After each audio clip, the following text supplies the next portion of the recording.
कि भगवान ने कहा था मैं देवकी की कोख से अवतार लूंगा, और देवकी कंस की बहन है, ससुराल जा रही है, और कंस के भांजे होंगे भगवान, तो भांजा मामा को क्यों मारेगा।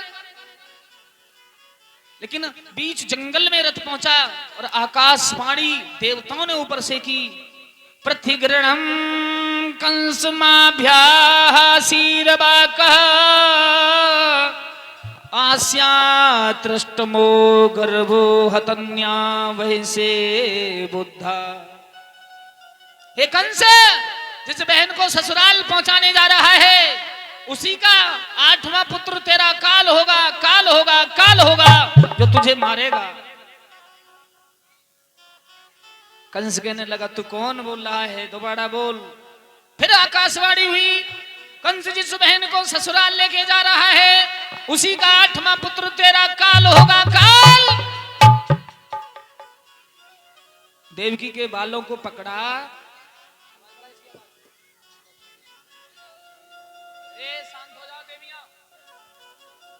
बालों को पकड़ा, देवकी को रस से नीचे डाल लिया, और जिस समय रस से नीचे तलवार लेके मारने को चले, वसुदेव ने हाथ पकड़ लिया। क्षमा कीजिए राजन,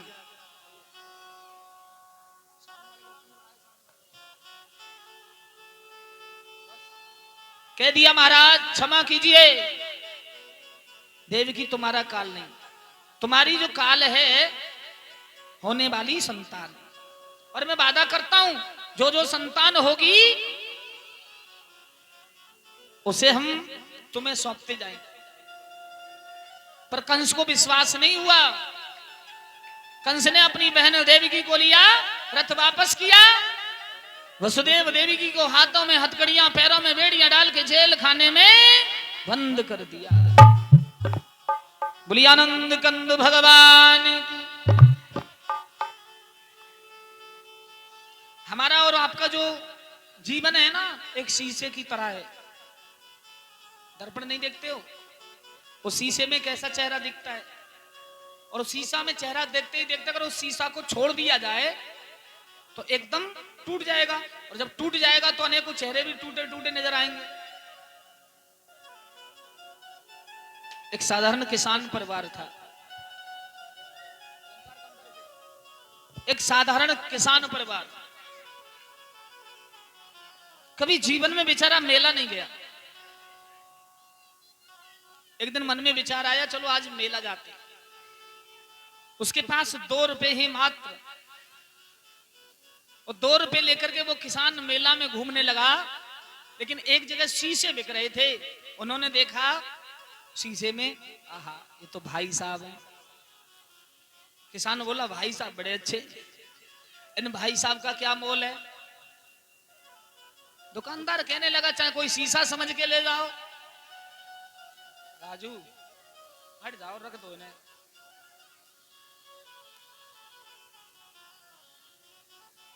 चाहे भाई साहब समझ के ले जाओ, चाहे दर्पण समझ के ले जाओ, चाहे शीशा समझ के ले जाओ, हमें तो बेचना है। कितने के ये भाई साहब का, ये 2 रुपए के। और 2 रुपए के शीशे को खरीद के कृषक लेके आया अपने घर, और उन्होंने वो कहां टांग दिए, जहां बैठक होती है, बैठक में टांगा महाराज। कृषक एक शीशा लेके आया, बैठक में टांग दिए भाई साहब। अब वो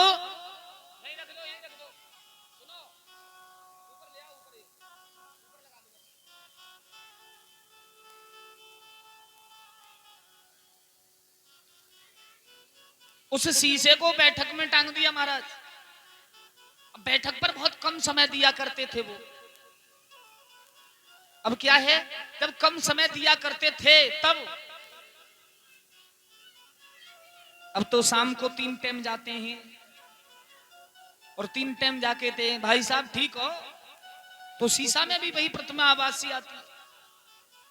खाना खाया फिर भागे, भाई साहब ठीक हो, खाना खा लो। दिन में 10 चक्कर उनके घर से कहां लगते हैं, बैठक में। पत्नी सोचने लगी कारण क्या है। ये बार बार बैठक में जाते हैं, पहले नहीं जाते थे, कारण क्या है? कारण कुछ अचंबा है ना।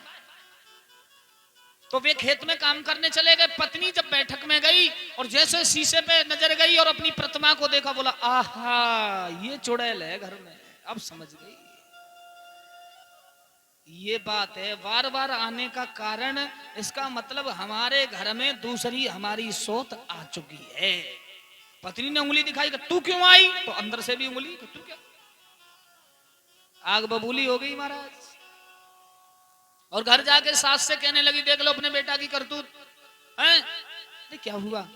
अरे हुआ क्या, मेरी सौत को लाके घर में बिठा रखा है बैठक पर, इसलिए बार बार जाते हैं ये। सास बोली मैं देखती हूँ, चल। सास ने देखा, नहीं नहीं जवान नहीं, तरुणी नहीं है, बूढ़ी है, माँ लाया, सेवा करने को लाया, अम्मा है, बूढ़ी अम्मा है, बूढ़ी जवान नहीं। पत्नी कहती है जवान नहीं है, देखो जवान है। तो सासू कहती है नहीं नहीं तरुणी नहीं है, वृद्ध माता है, सेवा के लिए लाया। दोनों आपस में झगड़ रही थी, तब तक ससुर जी आ गए। क्या बात है, क्यों लड़ रहे हो? पत्नी कहने लगी तुम्हारा बेटा दूसरी पत्नी ले आया, दिखाना कैसी है। और शीशा में कहा नहीं नहीं भाई साहब, भाई साहब। अरे बैठक सुनी रहती है, मुझसे बात करने के लिए ले आए हैं, वृद्ध भाई साहब हैं। अब इनमें कौन सही है कौन गलत है, ये निर्णय आप करेंगे। तीनों ही सही है और तीनों ही गलत। ससुर कहते हैं भाई साहब है, सास कहती है नहीं वृद्ध माता है, पत्नी कहती है नहीं मेरी सौत है। और उसी बीच में आ गए, क्या है, क्या शोर मचा रखा है ये? बोले आज तो तुम्हारी चोरी पकड़ी गई है। छीना झपटी में शीशा नीचे गिर के फूट गया और ये सब खेल खत्म हो गया। तो यही हमारी और आपकी विडंबना और हमारी और आपकी यही जिंदगी है। शीशे की तरह जाकी रही भावना, जैसी प्रभु मूरत देखी तिन तैसी। जिसकी जो भावना होती है भगवान उसको उसी के रूप में दर्शन देते। देवकी वसुदेव जेल में है, कंस ताड़ना देता जा रहा है। देवकी के गर्भ से प्रथम बालक का जन्म हुआ। वसुदेव जी ने कहा इस पुत्र को हमें कंस को देना है। देवकी रोके, बोली नहीं, 8वां पुत्र देना, ये तो मैं पालूंगी, प्यारा पुत्र है। ललनबा है प्यारो सैया भैया को ना दूंगी।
घर होती ननद हमारी,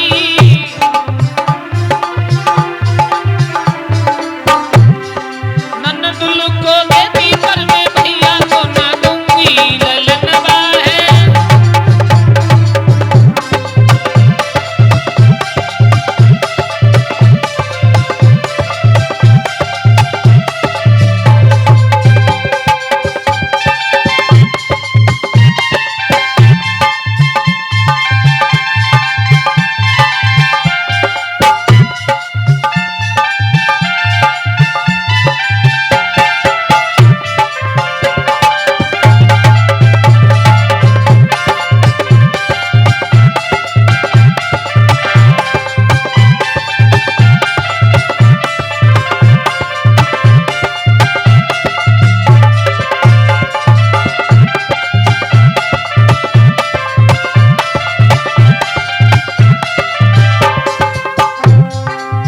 जो घर होती जितनी हमारी, जो घर, अरे जो घर होती जितनी हमारी, जो घर होती, अरे जितनी को देती पर